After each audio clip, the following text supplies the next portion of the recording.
So this video is primarily to explain how time-lost items work in the setting, but because of the unique circumstances surrounding this setting, I have to explain that first. So Tillaen, if you've been paying any attention to the videos, it exists at 9 AI on the timeline, which is pretty far ahead or behind earlier in the timeline than any of the other campaigns that we have had. And throughout those other campaigns, I have seeded in hints about what happened at the very beginning of everything, at least as far as the modern world. AI is a huge, the moment of ink is a major schism, so that's why the timeline changes. It's kind of their before and after Christ moment. This timeline is sitting in an anomaly upon, where we are as a campaign is sitting in an anomalous bubble on the timeline. Essentially what is happening is that someone has changed something in the past, and it is causing cascading failures out into the timeline. The rest of it is destabilizing, and because this bubble is currently existing almost independently of the rest of the timeline, it has been fundamentally changed. Something is different. The people who have been transplanted into the past, which would be Croia, Martine, and the doll, are here to try and figure out what happened and change it, either back to where it was or fix everything. I think at this point they're really operating on the idea that they are here to put it back the way it was. And while that would technically achieve the goal, it's not what you'd call a good ending.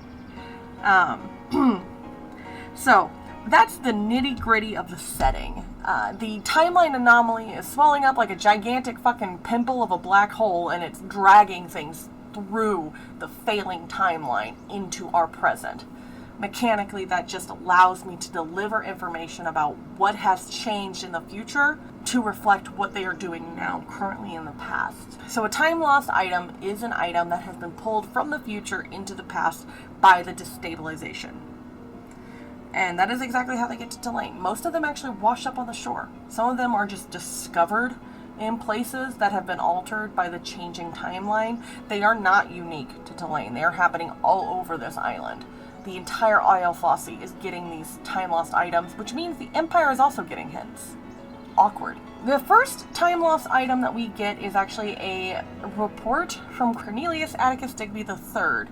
And if you're paying attention, he is one of the gods, but he is a mortal who becomes a god. That's super important to this because he was not a god when he wrote it.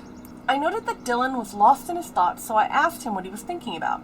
At first he didn't want to tell me, saying it was something that he had decided a long time ago not to think about, but I reminded him that it was not good to hold these things to himself. He asked that we speak in private, so I of course brought him to my office, sat him down, provided him with a Dr. Pepper that I froze for him with a cantrip, and some cookies that I warmed with the same cantrip, as he seemed a bit faint. After a few moments of silence where he was running his nails over his pant leg, I took a note that I will have to get him new ones, and he finally started talking to me.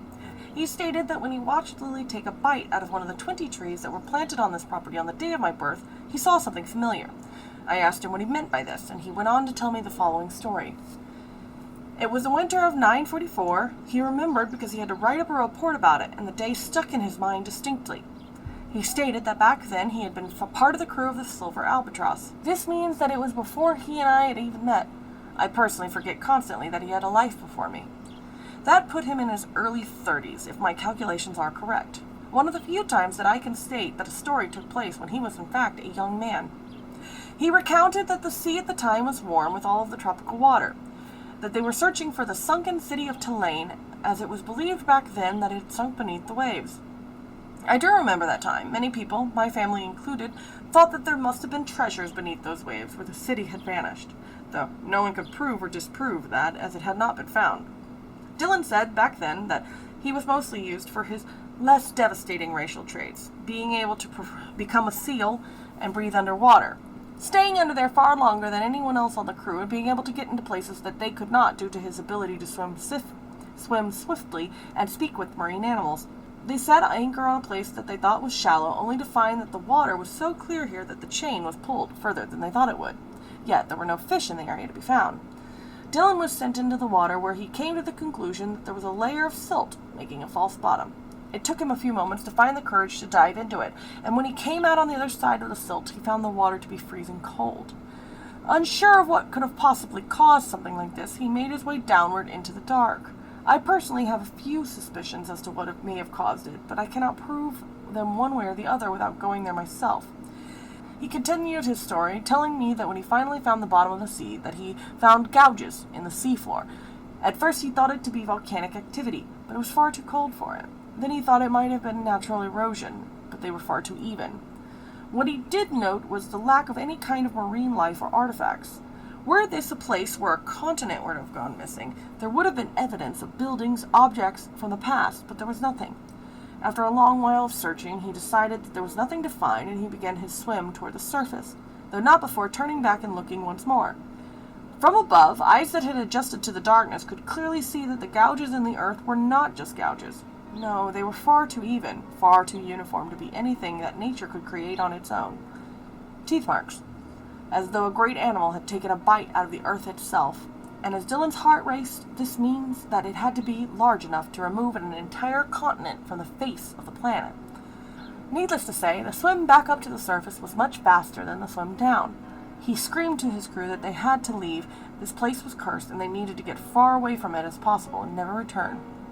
When asked why, he stated that if Tillaen had ever been real, it had been eaten, bit straight out of the earth by something with a mouth that he never wished to see.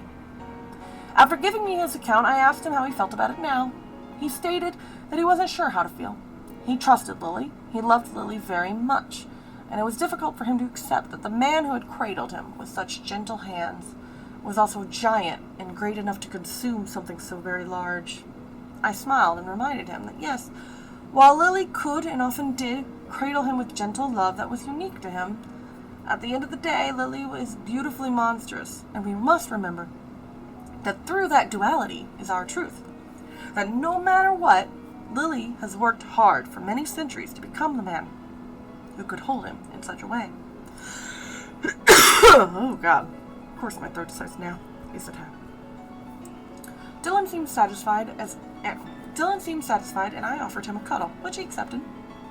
I will talk to Lily about this eventually. I know it will devastate him to know that he traumatized Tillaen, even before they knew each other.